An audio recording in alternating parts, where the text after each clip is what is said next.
As atheists, we would of course be mostly preoccupied by what it is like to be at the receiving end of bigotry or a belittling attitude. In actual fact, the whole term atheism, atheist, is based on belittling.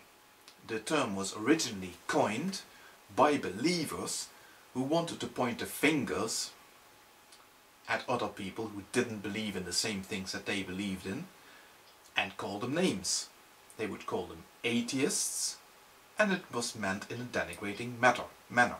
And of course we have adopted that label now as a badge of honor, so to speak, basically to say, well, if you are going to make a huge issue out of the fact that I do not believe in the same things that you believe in, and you're going to point the finger at me, and you're going to call me an atheist, then I'm going to stand up proudly. I'm going to tell you that yes, I am an atheist, and what are you going to do about it?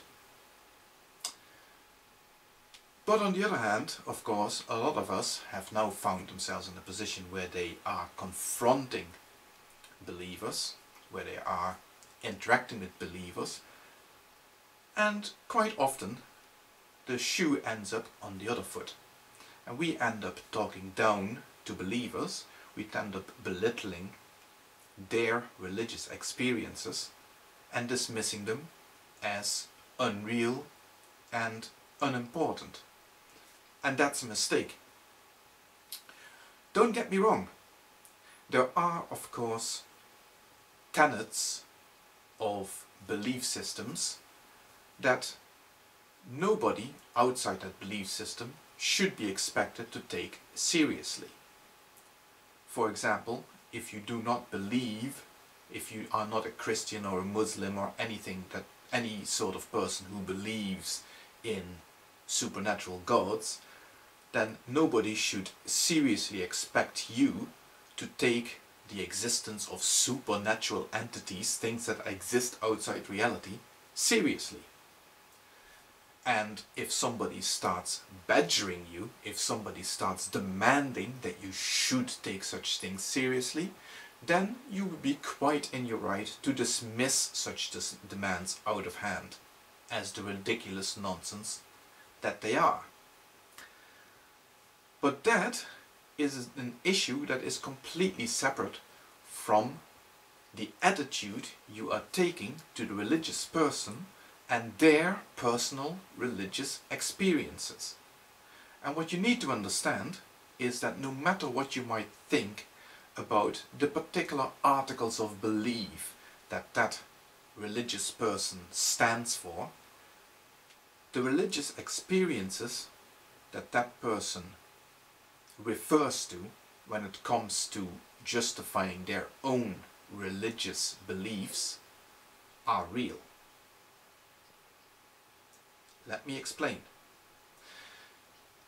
They may revolve around something that isn't real, but the experience itself, the impact it has had on the believer, that is real. Maybe the best way of explaining it, I'm going to explain in a number of different ways, and the first one may be somewhat offensive maybe, and I apologize for that beforehand. But it's a good example, right? Look at somebody who is suffering from a hallucination. Now obviously, the thing that they are hallucinating, what they are seeing, is not actually there. It's not real. But they are really experiencing an hallucination. They are really seeing something. They are really interacting with it, and it really is having an effect on them. All those things are real. The hallucination is real. The fact that they are hallucinating is real. And the effect that the hallucination has on them is real. And the way to interact with somebody who is undergoing an hallucination, who is suffering from an hallucination, is not to grab them by the labels, shake them about and start shouting at them that what they're seeing is not real. Because that's not going to affect them in any way whatsoever, when clearly what they are undergoing is a real experience. Another good example, and not as offensive maybe, or not as condescending or patronizing or whatever you want to call it, is, for example, the experience you might have from reading an excellent novel. Now, of course, at no point during the reading of the novel will you ever lose sight of the fact that the time, space, situation and the characters in that novel are all figments of the imagination, made up by the writer and built into a story. But the story grips you, the story speaks to you, it has an effect on you, you interact with the story and you learn from it. It touches you in some way. And I would even say that there are fictional characters in novels, very good novels obviously, the more famous ones, that have had more of an impact on more people than many real people of flesh and blood could ever hope to achieve.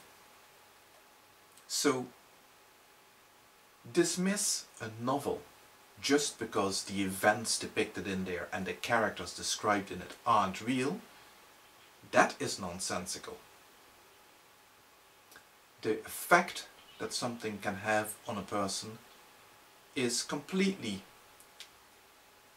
separate from whether the thing that is having the effect on that person is in actual fact real. And it would be right to keep that in mind when you're interacting with a religious believer. Even if you lend not a single bit of credence to the things that they claim to believe in, and you can quite rightly point out that they have no right whatsoever to demand that you should take such things seriously. What you cannot simply dismiss is their religious experience, because that may not be real to you, but it is real to them in all the ways that I described earlier. Anyway, that was my 2 cents, and do with that what you will. Thank you for listening. Sorry for rambling.